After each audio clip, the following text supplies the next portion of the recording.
Here's Jason's review. The Shining. Let's talk about it. All right. This is a movie that I've been wanting to talk about for the entire time I've had my frickin' channel. Because this is one of my most watched films ever. I've watched this more than almost any other film. This movie is very comforting to me. Now, to some people I know, that's very disturbing. They're like, how can you find comfort?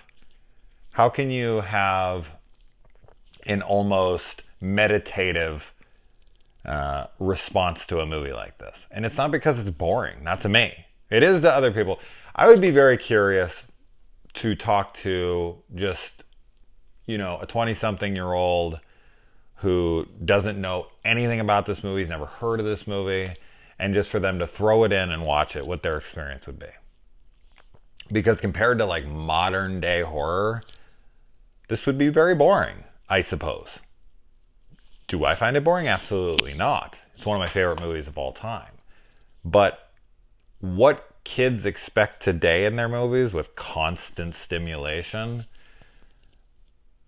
this movie just does not have that in that sense. But what this film does have, and this is something I've talked about many times on the channel, this is true horror. What makes true horror for me? Everybody, fear and film and all these kinds of things are very subjective. What scares you may not scare me, vice versa. Now, while I do think that monsters and serial killers and things like that are scary, if they were around me, I'd be scared. Yeah, sure. Why not? But what scares me more than anything, this is my own personal thing, is the loss of self-control. Me turning into the villain. I can defend myself. I can defend my family to the best of my abilities. But how am I going to defend my family against me? Against the guy who's sworn an oath to protect them against anything. I turn on them? That's scary as shit, man. Losing yourself. Losing your self-control. It's terrifying to me. Madness. True madness. Losing your mind and doing things you never would have otherwise is the scariest thing in the world to me. And this film is just a systematic breakdown of this man. Now, I know Stephen King isn't a huge fan of this movie because he feels like Jack is already crazy in the beginning of the movie and there's not much of a decline. I disagree. And something about Stephen King, the guy really just doesn't understand movies. He understands novels, but I'm really convinced in my head he does not understand film at all. It's just not his medium. He just doesn't understand it.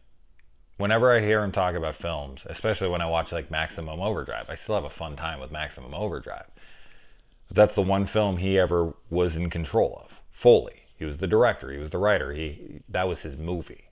Yes, he was on cocaine, blah, blah, blah, it doesn't matter. But the dude doesn't really understand film. And that's fine. He's not a filmmaker. He tried once and it didn't work out and he moved on. So Stephen King telling me that he doesn't care for this movie, it's a bummer. I really wish he would because this is his story. But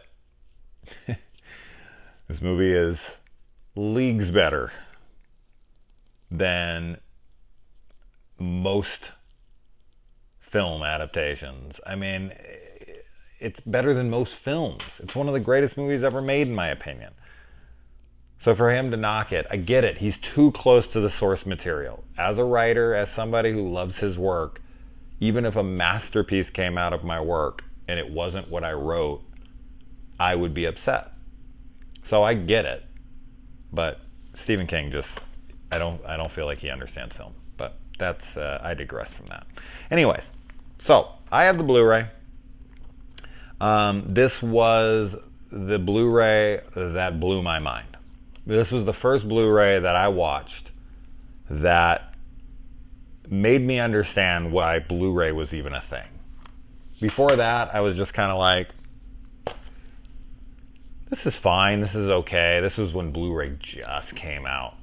And I got this and I threw it in, and it was like I had never seen it before in my life. And I was like, oh my God, this is what Blu-ray can be. This is the drastic difference.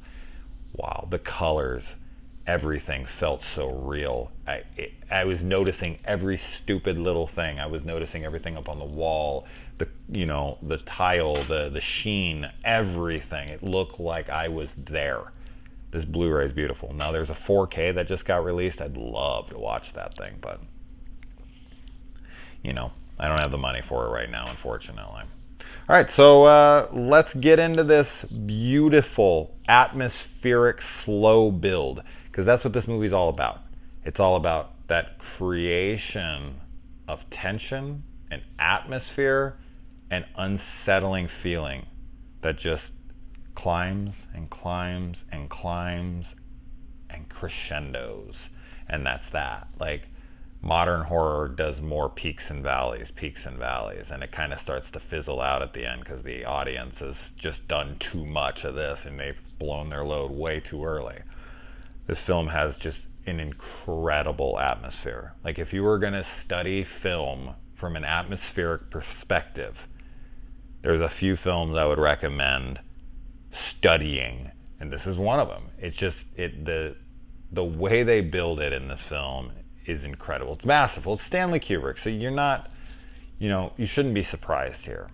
And of course, talking about a film like this is always odd, because you always sit here and think, what can be said about this movie that hasn't already been said? The only thing I can give you is my personal experience, is what I say every single time I review any classic film.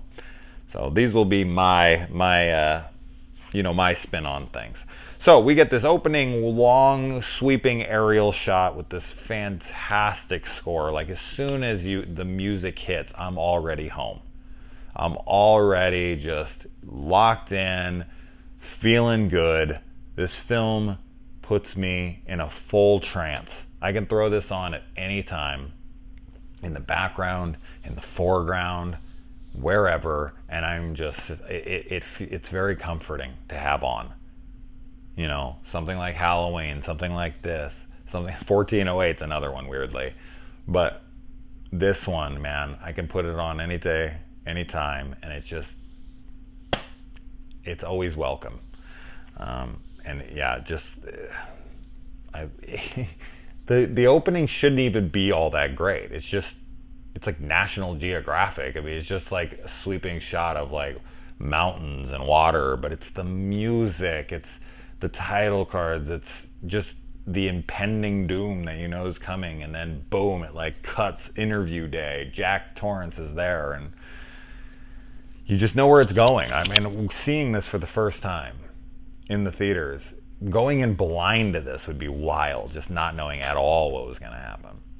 And the whole idea of isolation too, losing yourself because you're so disconnected from everything, and the isolation of course being kind of,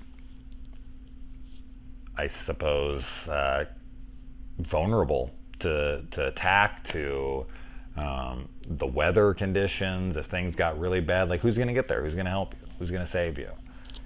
It's very isolating, but that's what Jack wants, and Wendy's kind of just along for the ride. Now, as far as the acting goes in this film, I'm sure people would argue that Jack Nicholson might be a little too much at times, that he overacts at times, and he sticks his tongue out and all that stuff.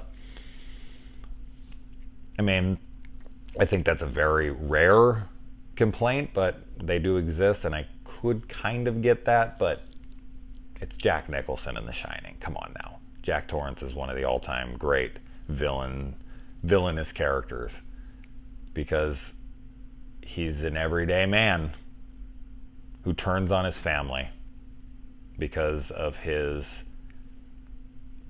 affinity for alcohol and his short temper, which has gotten him in trouble. And in the book, he beats up a student and that's why they have to go away. They don't get much into what's going on in the book in this movie. Yes, there's a lot of variations, a lot of changes, lots of differences.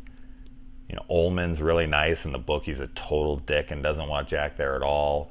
Like, I'm not going to get into all this stuff. The book takes a lot of the place in the boiler room, of course. I don't know. If you haven't read the book, I don't want to get into too much spoilers, but this has some similarities, obviously, but man, it is pretty drastically different.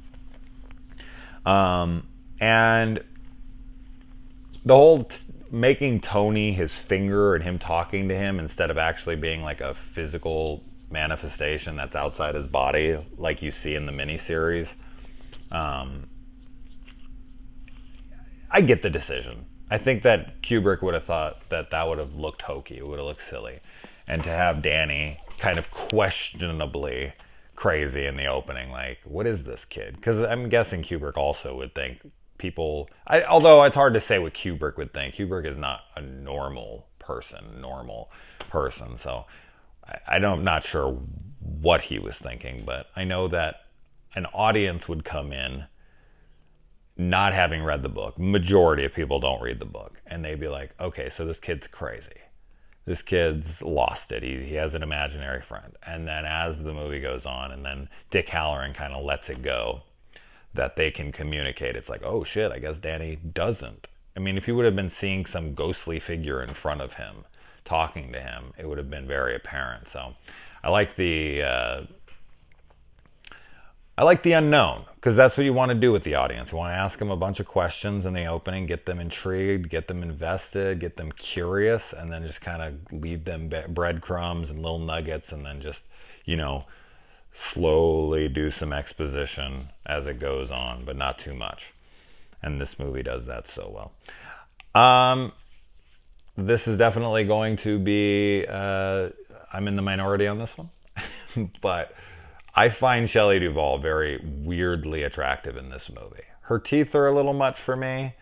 They're not the greatest color, and there's some crookedness to them, but I do love big teeth. It's kind of my thing, I suppose. I'm always been that weird guy, that girl, you know, the dudes walk by. And don't get me wrong, I notice tits, and I notice ass, and I notice all that kind of stuff on a woman, and that's all fine and well. But like the one thing, like one thing that I can't look past is bad teeth. And big, beautiful, gorgeous teeth are like as important, as alluring, as sexy as tits or anything else ever is. So her teeth are not the greatest, but they are really goofy and gangly and big, and I love that. I love overly large teeth. I don't know why, just something I like. And Shelley Duvall, she's not aged well, let's say that, mentally or physically. Poor Shelley Duvall. But you know, she's olive oil. She's attractive to me. She's in a very, very bizarre way. I know a lot of people are like, ugh. That's fine. That's all right. You don't gotta like her. Her face isn't symmetrical, though. I will tell you that. One side, she's got a much bigger eye than the other eye.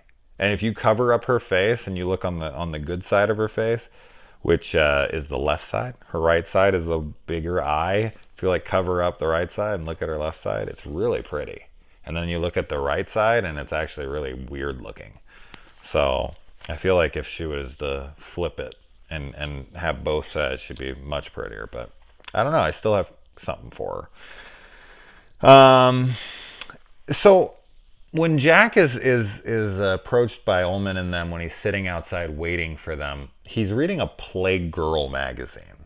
I don't know what Playgirl was in 1980, but it's naked dudes now. So I was like, okay, Jack's looking at Playgirl. Where'd he get a Playgirl? They just had Playgirl in like the magazine rack there. Like, oh, there's Playgirl, and here's Hustler, and here's freaking, you know, Twink Central, or whatever the fuck. I don't know. That's probably not a mag. It might be a magazine for all I know. I don't think Twinks existed back then. And okay, so when they're giving them the tour and freaking Wendy is talking to Ullman, and she's, he's being like, oh, well, all these people stayed here, this and that. And she's like, any royalty? And he'd already mentioned the celebrities, presidents, and then she's like, any royalty? And he's like, all the best people. Fuck you. Fuck you. I can't stand that shit. People are people.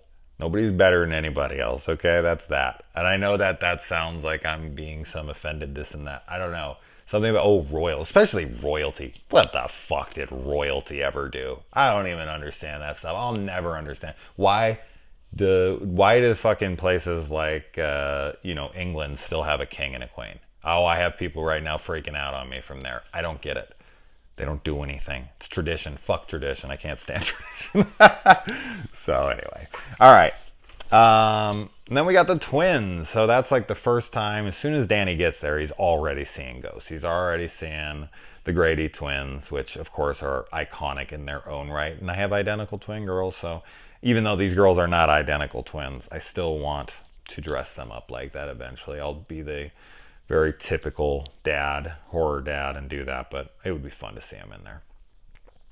I also think it's kind of telling of the times that it's like, all right, we're going to show Jack down to the man's area, the boiler room, and Dick, why don't you take the woman here to the kitchen?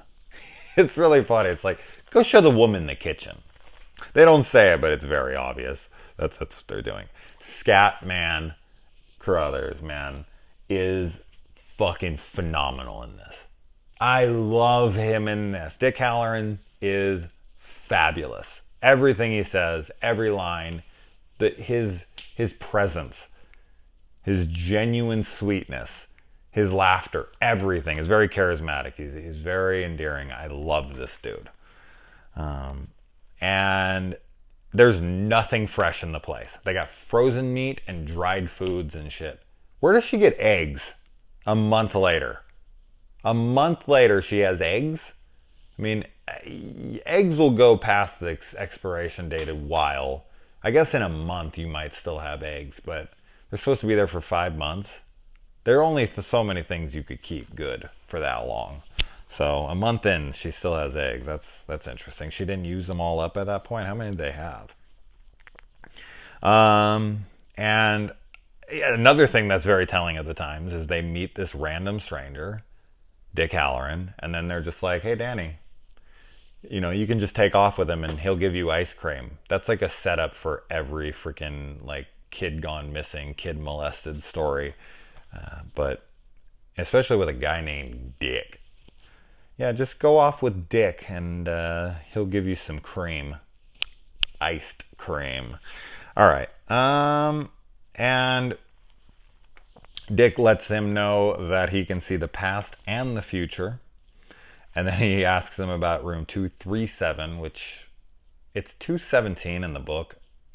I don't know if it just rolled off the tongue better. I don't know. I've never watched any of these behind the scenes documentaries. Behind the scenes stuff to me, I like it, but I rarely ever watch it because I always sit there and think I could just be watching another movie. So I never watch special features. I never watch commentaries or anything.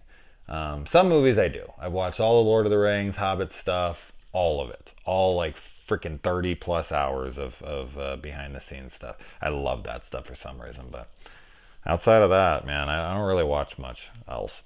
1 month later, just boom, drops, just goes up a quick like that. And Danny's on a big wheel. If you're my age, you probably had a big wheel.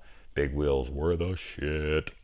And then Jack is telling Wendy, and I feel like Jack is still a good guy at this point. We're a month in. So I don't feel like Jack has lost his sanity. I mean, Stephen King already made him a reformed alcoholic who beat the shit out of his student and broke his kid's arm. I mean, he's not the most well-mannered, well-tempered guy to begin with. So for King to be like, oh, well, there should be more of a gradual ascension to madness versus like he's already crazy from the beginning. It's like, kind of wrote the guy to be, a loose cannon. So I feel like Nicholson plays him perfectly. This is a guy that's could break at any minute, but he's trying to hold it together the best he can for his family. And a month in, he wakes up to his wife making him eggs, and they're having a nice conversation. And he tells her, "Oh, I feel like I've been here before, like I've been." And then, of course, with the end of the movie where it says that he was there in 1921. Still don't know what that means. I don't understand that ending at all. I don't know if that's just all the dead body or all the people who died there and they all transported back into, I don't know. It's been a long time since I read the book, so I don't think there's any, because of spoilers for the book, but the fucking place blows up. So yeah, I don't know. Anyway. And yeah, a month later, there's still no snow outside. I feel like they could have kept that place open for another month and they would have made a lot more money. So they closed shop a little too early. I already talked about the music a little bit, but the freaking score in this is fantastic. I can only say so much about it.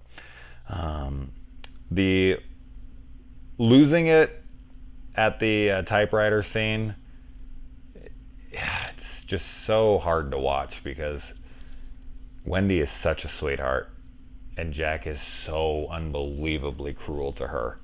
He's such an asshole. And the one long take tracking shots, this movie has such patience. Oh, I love it. This is just stuff that isn't done as much anymore. We get such quick cuts. Everybody has ADHD these days, and everything's just got to be going. I love these long, sweeping shots, long one takes of just a guy walking down a freaking, corridor or a hallway and throwing a tennis ball and, or losing his patience and throwing a fit and all. Like, we don't have enough long one take tracking shots, and this movie has them in spades. So it's just gorgeous filmmaking. Come and play with us, Danny, forever. Great sequence when he rounds that corner in that tracking shot that's following behind him, and then boom, the music kicks in and they get the close-up in the face, the extreme close-up. It's great stuff. And when Danny walks into his dad's room and he's already awake and he's sitting on the bed and he slowly looks at, God, this movie has such patience. He just slowly looks and there's this long pause, come over here, and then it slowly watches Danny walk over. Like, that sequence nowadays would be Danny was in the room, Danny was there, Jack looks over, he's already on the bed with him, he talks to him for 10 seconds, and then it cuts to the day. They'd be on the editing room floor like, cut it, doesn't need to be here, doesn't need to be here, doesn't need to be here. And with movies like this, it does need to be there. They need to trim this up a little bit. Bullshit, man. Movies are way too fast-paced nowadays, especially horror. Although some are a little too slow. It just depends. And this has such style to it. That's just it. If you're gonna do slower, you've got to have style. If you don't have style, then you have no right doing slow. If you don't have style, do it fast-paced. If you don't have style, you shouldn't be making film. But if you don't have style, if you don't have a really artistic eye, if you don't have an interesting thing to say with the camera, then speed it the fuck up, because we're going to get bored out of our minds. And Kubrick has something to say with every damn shot he makes. And then, so Danny coming into his room and sitting on his lap and just thinking about that as a guy who's on the border of losing it, and his kid looking at him and just being like, "You'd never hurt us, would you, Daddy?" Just as a father, that just hits me in such a fucking awful place. Like, my God, no, I would never hurt you. But like secretly inside, you're like, but I have been thinking about it. Like, it's awful. And then he has that dream where he wakes up and Wendy's there. And she's just, he comes out and he's like, I dreamt I killed you and Danny. And I didn't just kill you, I chopped you into little pieces. Although he says he chops, that Grady chops them into little pieces. But when we see the Grady twins on the ground, they're clearly still fully intact, just covered in blood. So that ain't pieces, but I'm sure they were worried about getting censored. And I can only assume how much gore Kubrick would have wanted to show with his artistic and well-regarded as he was. I don't know if that would have been his style. to show actual gore, because there is none in this movie. And shit, even the carpet in this movie is iconic. And when you have carpet patterns in a movie being iconic, you know you made a pretty damn iconic film. Then Danny freaking shows up at the worst time, hurt, and of course Wendy blames him. And I think that's some of the best acting in the movie. Is when this whole sequence when Jack is being accused and he's sitting there and he's just like, no, I couldn't. And he's just speechless. He could not speak. And so then he goes off and he goes to the bar and he looks up and Lloyd's there. Now, did he know Lloyd? Because he knows him. But is that from his past life when he was there in 1921? Or is this a bartender that he was familiarized with back when they lived in Florida? Like, I don't know. So I'm kind of lost on that. As I said, it's been a long time since I read the book. A long time.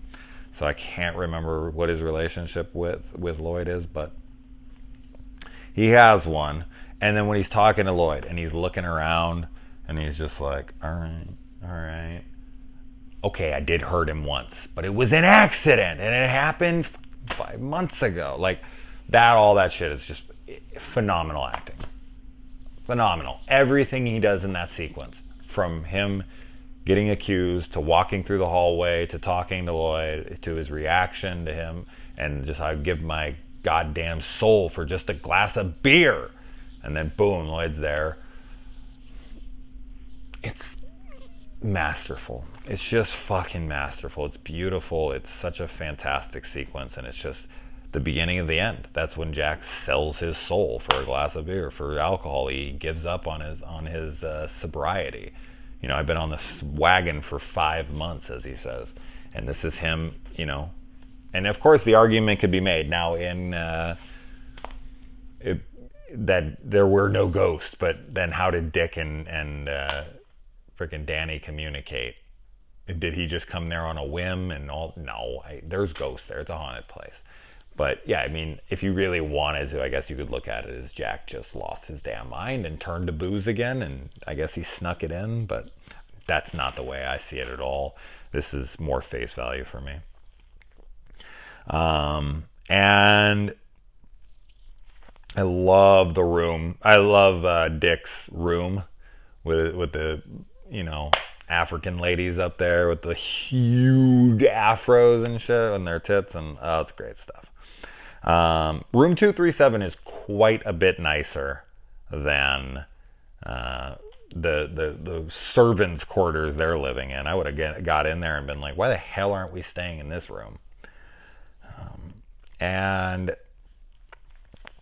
I remember, okay, so real quick story. Once upon a time, my friends and I, we were like 12, 13, 14, somewhere in that area.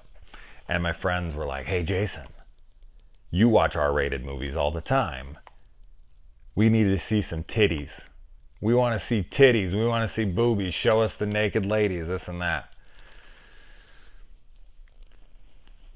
And so we went to the video store a little bit later, and we were all looking through stuff, and I was like, well, we can watch this, we can watch this. And then I was like, oh man, I just loved The Shining. I just loved it. And I was like, hey man, there's this chick in this movie. She's naked for a while, you know, during this scene. And they're like, okay. So we watched it, and they were bored, and they were like, this is so slow. Where's the titties? Where's the titties? So here comes the titties, and this girl gets up. She's out of the shower. She's got this great body. She's got the tits, and everything's going well. And they're like, yeah, dude, yeah, titties, this and that. And then, of course, the scene happens where he's kissing on her, and then boom, comes back, and it's this old raggedy lady with some amazing effects on her. Her freaking makeup is incredible. It is so off-putting. It is so grotesque. It is disgusting. But my friends were like, oh, they were like freaking out. Dude, what the fuck? And for years, I got made fun of because they're like, you want to fuck the nasty, crusty old lady or whatever. And I was like, that's not what I wanted. They're like, yeah, right, man. You like the old granny tits and this and that. So I was like, I thought it'd be funny for her to be so hot and have, great body, and then for them to just kind of be pulled out of their hard-ons. But they turned it around and made fun of me for years, which I never really cared. I was like, okay, sure, I like old saggy granny titties that I want to shove in my mouth. And they would, I'd always reverse it, and then that would be about the end of that.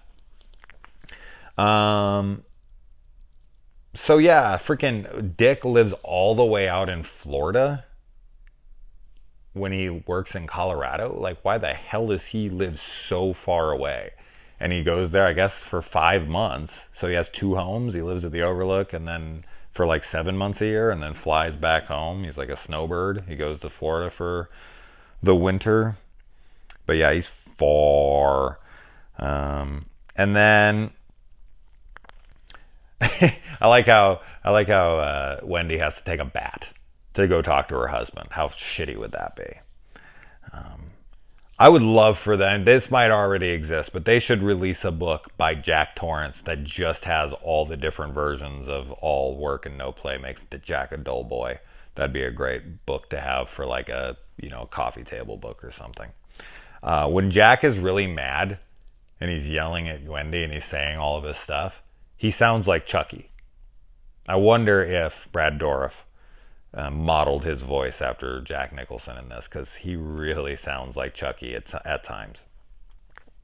Wendy knocking him out. Now, Wendy gets a lot of shit for how she swings the bat and this and that, but she knocks his ass out and drags him all the way over to the dry cellar and locks him inside. And if that place wasn't haunted, they would have been fine.